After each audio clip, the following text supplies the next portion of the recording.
O cenário é péssimo, né? Porque a gente está diante de um governo que não disfarça, que não tem interesse em manter a estrutura da justiça do trabalho, numa situação que não só no Brasil, mas nos outros lugares do mundo também é de retração de direitos sociais. Então existe realmente um risco muito grande. A gente viu que o governo federal já instituiu um grupo de trabalho que não sabe bem o que vai fazer, mas que é um grupo de trabalho de altos estudos, que tem componentes que foram pessoas que defenderam a reforma trabalhista, que já foi um grande ataque à justiça do trabalho. Então me parece que nós estamos vivendo uma reedição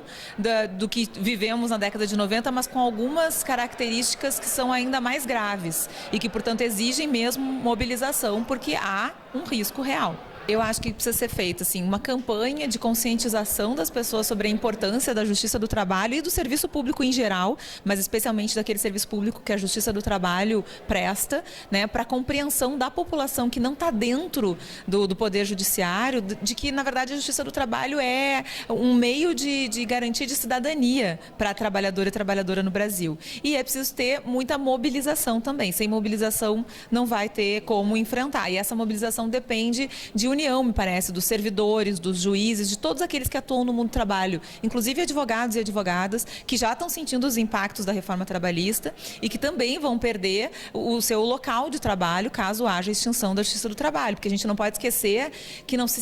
se trata simplesmente de reestruturar, trata-se de colocar a justiça que melhor funciona no Brasil, né, adaptá-la a um outro segmento do Poder Judiciário que não tem a identidade, que não tem a origem, que não tem o compromisso histórico que a Justiça do Trabalho tem com a realização de direitos trabalhistas.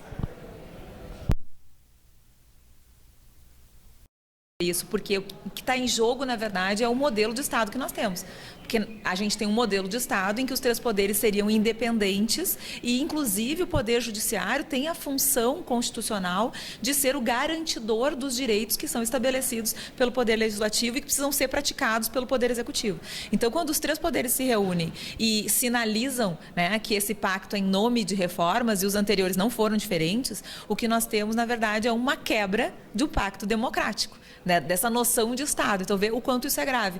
E me parece, é muito mais assim, a evidência de que existe essa crise de instituições no Brasil. Nós já temos uma crise na função do Estado, né, dos três poderes de Estado, e esse pacto ou essa tentativa de firmar acordos, inclusive para alterar a legislação e inclusive para afetar a ordem constitucional de 88, revela que realmente essa crise de instituições pode trazer consequências para o Brasil que nós vamos levar décadas para recuperar. Porque o que a gente tem é, na verdade, um país que saiu de um momento de ditadura civil-militar, construiu uma Constituição que é uma carta de intenções, né, que é um projeto de sociedade que a gente não conseguiu, em larga medida, tirar do papel até hoje e que já está sendo atacado. Porque quando se fala em reformas, e a gente sabe o que já foi a reforma trabalhista e o que é a reforma da Previdência, o que nós estamos falando é de descosturar um conjunto, uma ordem jurídica que foi pensada para tentar reduzir um pouco os impactos de um sistema que não é para todo mundo. Então, se nós vamos fazer uma nova aposta, que é a aposta na descostura dessa ordem jurídica e, portanto, no retorno a uma lógica completamente liberal e excludente, os efeitos disso vão ser sentidos por todo mundo, inclusive por aqueles que, em princípio, acham que não serão afetados porque não são servidores da Justiça do Trabalho ou porque não são trabalhadores com carteira assinada. Porque o que nós estamos falando, eu repito, é de desconstruir um projeto de sociedade, um modelo e colocar no lugar dele um novo modelo, que não é para todo mundo.